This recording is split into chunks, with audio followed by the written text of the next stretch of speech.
I've been out of the closet since I was 17, in 2007. When I came out, people in my family said some pretty hurtful things, which I totally expected. Being from a Southern Baptist family it hurts to admit this, but my older brother at the time seemed very receptive, surprisingly. He told me that if my dad ever gave me any trouble, to call him and he'd talk to him. That was really the last time we talked about it. Flash forward 13 years, I'm 30, and I'm getting married to my fiancé Scott next year in April, if COVID so graciously allows. I started putting a package together of fun things from my brother and I's childhood, all with the intention of asking him to be my best man. However, he called me 2 weeks ago, claiming he's wanted to talk to me about this for a long time. He went into the long tangent about how being gay is wrong and isn't what God wants. He said he thinks Scott is a nice guy and he loves me, but he doesn't think it's right that we're getting married. It was quite a shock, as Scott and I have stayed with him multiple times when we visit my hometown. To top it off, and what hurts perhaps the most, he said my 3-year-old niece, whom we adore, won't be coming to the wedding because he didn't want to have to explain to her what was going on here. Notice he only said that she wasn't coming to the wedding. I think he fully expected to still be invited after this. His wife, whom he started dating when I was 12, feels the same apparently. My whole dad's side of the family feels the same way they do, but I've already written them off mostly in my mind. My mother is beyond pissed and upset at them. I think what upsets me the most is a sense of betrayal. They were my safe spot in the family. I felt like because they're close to my age and younger and went to college, they would understand and it wouldn't be a big deal to them. I almost feel a bit embarrassed because Scott comes from a wonderful Italian Catholic family and they've never been anything less than loving and supportive. I told them that, on what is supposed to be one of the happiest days of my life, if they or anyone else is sitting in the audience and in the back of their mind thinking that what we're doing is wrong or not right, they should just stay home. I know my brother and family love me, but it feels up to a point, conditional, and limited. I told them that they learned being gay is wrong. They weren't born not liking gay people. So they can unlearn it, if they were willing. But I don't think that's going to happen. I, 29F, dated a guy Joe, 30M, for 3 months before he left me to go back to his ex Kim, 30F. Right after we broke up I found out I was pregnant and now I'm at 24 weeks. I let him know and he was ecstatic. Turns out his girlfriend had fertility issues and would likely never be able to get pregnant naturally, and he has always wanted to be a father. Getting back together was out of the question for both of us, so he's still with his girlfriend. Joe was only allowed at the initial appointment because of COVID-19 and we found out I was having twins. According to Joe, when he told Kim, she had a mental breakdown about her infertility and wanted to talk to me. I met them at their house and Kim stated that she wanted to be involved in my pregnancy because she would eventually be the children's stepmother. She started telling me that I needed to do a home birth, that I needed to formula feed so that they could have the babies half of the week, that she wanted 1 boy and 1 girl, and that she wanted the kid to call her mama since they would be calling me mommy. I shut her down and said I would make the best choices for my children and my body and left. Kim continued to be overbearing and texting me every day about my eating habits, exercise habits, and ing about how her job wouldn't let her take maternity leave. At the virtual genetics counseling appointment, she attended instead of Joe and took over the whole meeting trying to talk about her family history, which wasn't relevant. When it came time for my 20-week level 2 scan, they allowed me 1 guest and Joe suggested I take Kim instead of him, which I refused to do. Joe did end up coming and he found out the gender because I wanted to keep it a surprise for me so we could throw a gender reveal party. I put a pregnancy announcement on my social media and then she put up an announcement saying they were expecting twins, the non-traditional way, and how blessed she was. I was irritated but I kept my mouth shut. Then she threw a gender reveal party and posted it on social media. I wasn't even invited. She also announced that she's having a baby shower. I commented on her posts and told her to stop treating me like a surrogate, that the kids weren't hers, and that Joe didn't have any claim or custody of the kids until they are born. I then called Joe and reiterated all of this and stated that I would not be seeing either of them until we went to family court, and that my mother would be my birthing partner. He and Kim and some of her friends and family are saying I'm an asshole, and her mother even called and insisted I give her one of my babies. Like, this is the parent trap? I'm definitely getting a lawyer ASAP.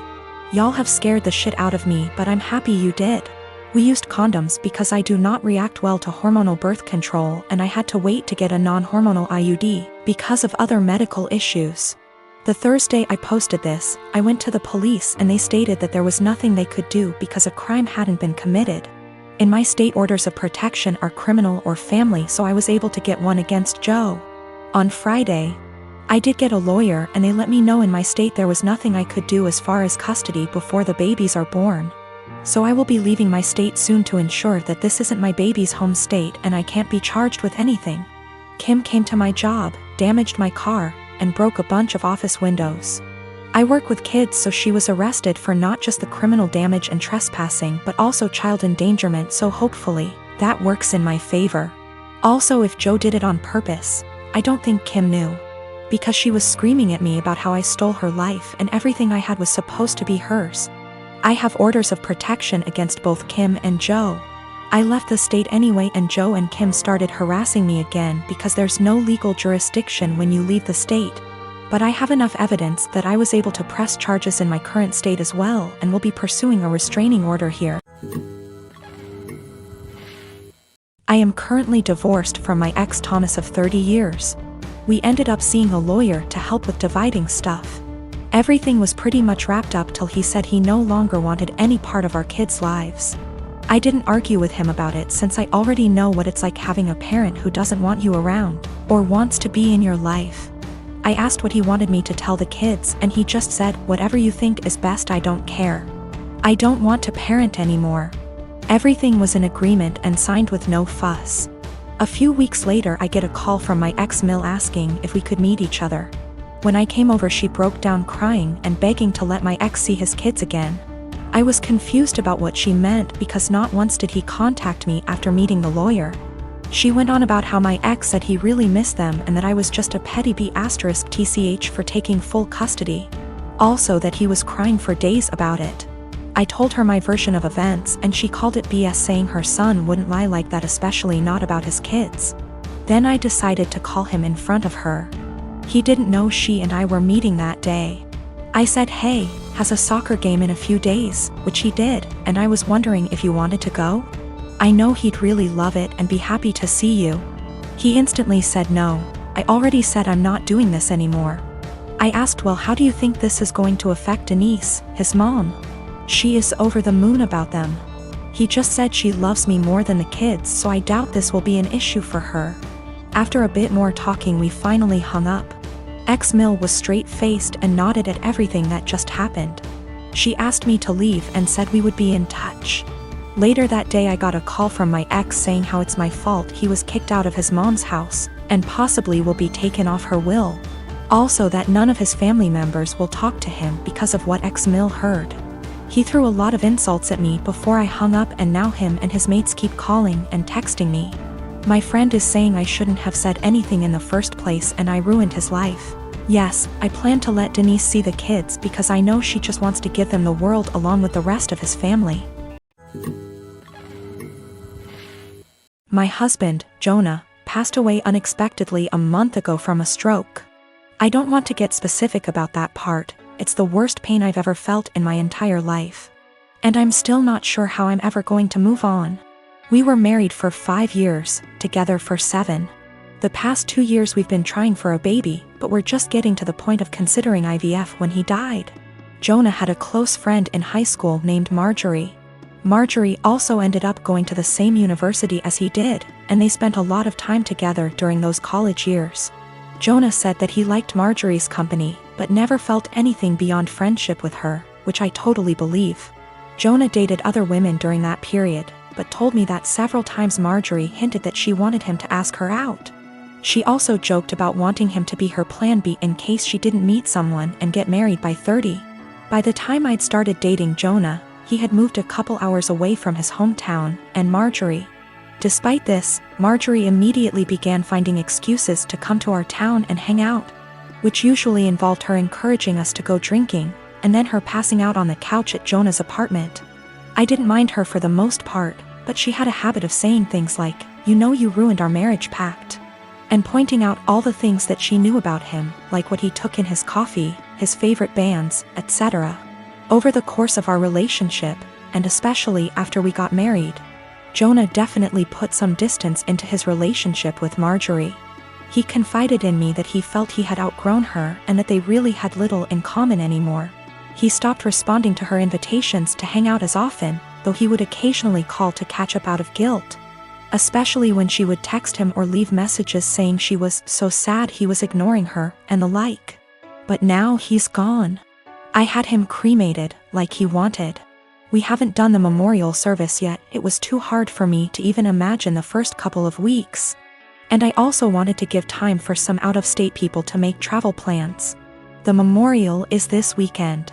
However, 2 weeks ago, I received an email from Marjorie sent to around 60 people, including Jonah's family, saying that she was holding a memorial service for Jonah in the town where they grew up, the day before his memorial here. I was completely blown away, seeing as she hadn't mentioned anything to me or even attempted to call. Along with the details, the email said that she was planning the memorial in light of the fact that no other service had yet been held in his memory, and he deserved to be laid to rest with honor. For the record, she was invited to the memorial, which I've been planning, and knew it was happening. I called her, of course, and told her that while I appreciated her willingness to help with Jonah's goodbye, I was already planning a service for him that would involve all of his family and friends. She immediately went on the defensive, and said that she had only started to plan a service when she realized I wasn't willing to do it in a timely manner. I told her that the timing wasn't her choice to make, but that if she wanted to have a memorial of some kind, to please just add on the invitation that his official memorial was going to be held this weekend. She said fine. I sent a message to all of Jonah's invited friends and family to make sure that they knew the real service, with both of our families, was going to be here, and then just washed my hands of the whole thing. This week I received a message on Facebook from Jonah's cousin, saying that Marjorie, who has apparently blocked me on Facebook, created an event for Jonah's official memorial service, her memorial, and invited everyone she possibly could. I've been getting blown up with emails asking which day the memorial is, and where.